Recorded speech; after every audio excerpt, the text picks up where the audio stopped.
Hello guys, magandang araw.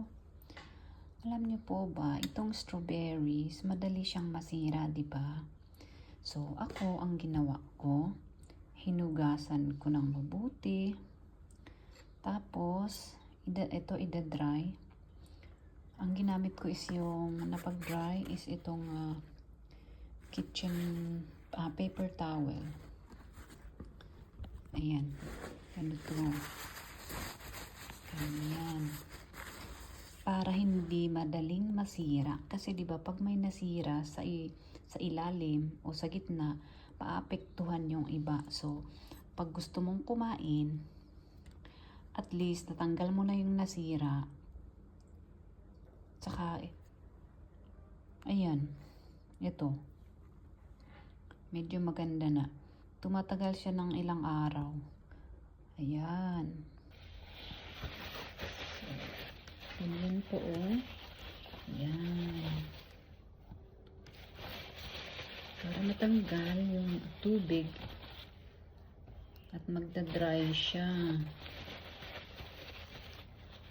Ayan.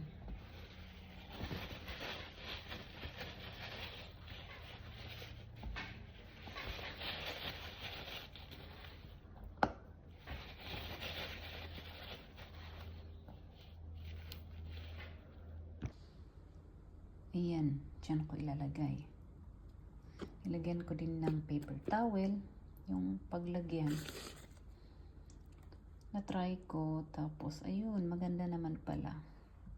Ayan, tinanggal ko nga pala yung ulo niya. Ayan, para pag gustong kainin, kukuha ng ilang piraso, hugasan lang konti, saka yan, kainin na. And then, uunahin palang ilagay yung medyo matigas. Parang nasa ibabaw, yung medyo malambot para yun yung unang makakain. Dapat din pala ay nakalagay ito sa ref. So, eto na. Nahugasan ko lahat. At dry na yan. Lalagay na natin sa ref. Tapos, tatakpan natin ng ganito yung plastic. Yan o, yung plastic para sa mga panggulay, para sa mga leftover. Kung wala naman, kahit anong supot. Ayan. So, yan. Ayan.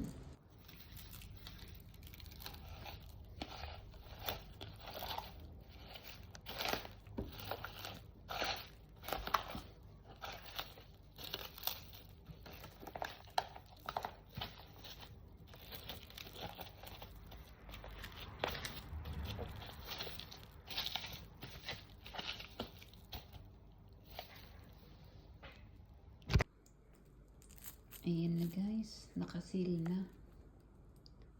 Parang bago.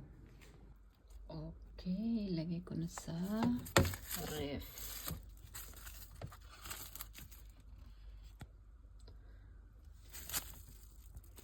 Thank you for watching.